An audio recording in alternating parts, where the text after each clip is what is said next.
بسم اللہ الرحمن الرحیم۔ السلام علیکم ورحمۃ اللہ وبرکاتہ۔ محترم ناظرین و سامعین، اسلامک وظائف و عملیات چینل پر آپ سب کو خوش آمدید۔ محترم ناظرین، آج ایک نئی ویڈیو کے ساتھ آپ کی خدمت میں حاضر ہیں۔ آج ایک نسخہ بتانے جا رہے ہیں، نبوی نسخہ ہے کہ پڑوسی کے شر سے کیسا بچا جائے۔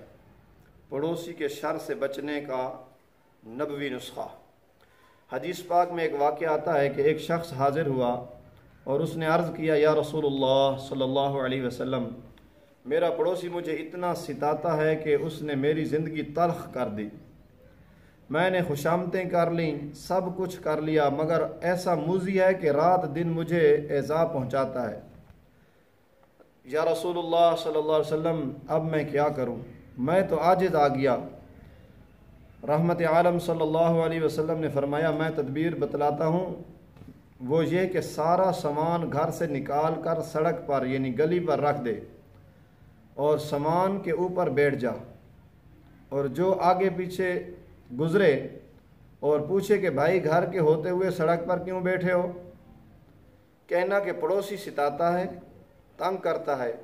اللہ کے رسول صلی اللہ علیہ وسلم نے کہا کہ بھائی گھر چھوڑ دو، اس واسطے میں نے چھوڑ دیا۔ چنانچہ لوگ آئے، پوچھا کہ بھائی گھر کیوں چھوڑ دیا؟ گھر موجود ہے، سامان یہاں باہر گلی میں کیوں رکھا ہے؟ اس نے کہا، جی کیا کروں، پڑوسی بہت تنگ کرتا ہے، ستاتا ہے، اور ستانے کی بھی انتہا کر دی۔ اللہ کے رسول صلی اللہ علیہ وسلم نے کہا کہ بھائی گھر چھوڑ دے، تو جو سنے وہ کہے لعنت اس پڑوسی کے اوپر۔ جو آ رہا ہے واقعہ سن رہا ہے اور لعنت کرتا ہے۔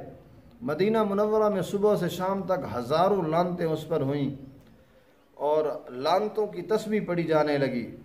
ہر طرف سے جو بھی سنتا وہی اس پر لعنت کرتا، اور پڑوسی جو وہ موذی عاجز آ گیا، اس نے آ کر اس پڑوسی کے آگے ہاتھ جوڑے اور کہا، خدا کے واسطے گھر چل، میری بہت زیادہ بے عزتی ہو رہی ہے اور میری زندگی تباہ و برباد ہو گئی ہے۔ میں وعدہ کرتا ہوں کہ عمر بھر اب کبھی نہیں ستاؤں گا، بلکہ میں تو تیری خدمت کروں گا۔ وہ پڑوسی کہنے لگا کہ بات صحیح اور سچی کرو، کیا تم حلف اٹھاتے ہو کہ آئندہ کبھی نہیں ستاؤ گے؟ تو اس نے کہا، میں حلف دیتا ہوں۔ اسے گھر میں لایا، سارا سامان خود رکھا، روزانہ ایذا پہنچانے کے بجائے خدمت شروع کر دی۔ تو یہ رسول اللہ صلی اللہ علیہ وسلم کا بتائی ہوئی تدبیر تھی۔ نبی پاک صلی اللہ علیہ وسلم کی تدبیر کارگر ہوئی۔ حضور پاک صلی اللہ علیہ وسلم نے یہ تدبیر عقل سے بتلائی تھی، وحی کے ذریعے سے نہیں، بلکہ پیغمبر عقل مند بہت زیادہ ہوتے ہیں۔ سارے جہان سے زیادہ عقل جو ہے وہ اللہ کے نبیوں کی ہوتی ہے، اور سب انبیاء میں سے تو شان ہمارے پیغمبر جناب حضرت محمد الرسول اللہ صلی اللہ علیہ وسلم کا بلند ہے۔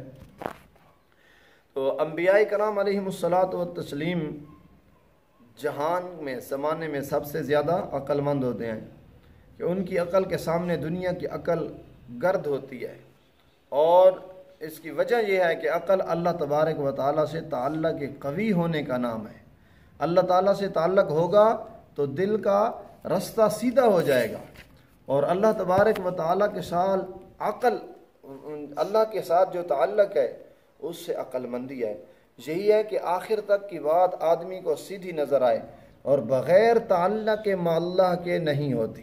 تعلق اللہ سے نہ رہے پھر آدمی عقل مند بنے، وہ عقل نہیں، وہ چلاکی اور عیاری ہوتی ہے۔ عیاری اور چیز ہے، عقل مندی اور چیز ہے۔ چلاکی میں دھوکہ دہی ہوتی ہے، دھوکہ دہی سے اپنی غرض پوری کی جاتی ہے۔ عقل میں کسی کو دھوکہ نہیں دیا جاتا، سیدھی بات تدبیر سے انجام دی جاتی ہے۔ تو انبیاء کرام علیہم السلام کی نسبت اللہ سے کسی کا تعلق زیادہ مضبوط ہو سکتا ہے؟ ہرگز نہیں۔ سب سے زیادہ جو تعلق اللہ کے ساتھ مضبوط تعلق ہوتا ہے وہ اللہ کے نبیوں کا، انبیاء کا ہوتا ہے۔ تو ان سے زیادہ عقل بھی کسی کی کامل نہیں ہو سکتی۔ تو اس حدیث میں یہ بات سامنے آئی کہ اللہ کے رسول صلی اللہ علیہ وسلم نے ایک تدبیر بتائی جس سے وہ اس کا پڑوسی تنگ کرنا بھی چھوڑ گیا، ستانا بھی اس نے چھوڑ دیا، بلکہ اوپر سے خدمت کرنے لگ گیا۔ تو پڑوس کے بہت زیادہ حقوق ہوتے ہیں پڑوسیوں کے۔ اللہ ہم سب کو ان حقوق کو صحیح طریقے سے ادا کرنے کی توفیق عطا فرمائے۔ آخر میں گزارش یہ ہے کہ اگر آپ نے ہمارے چینل اسلامک وظائف و عملیات کو سبسکرائب نہیں کیا تو ہمارے چینل کو سبسکرائب کریں۔ اللہ حافظ۔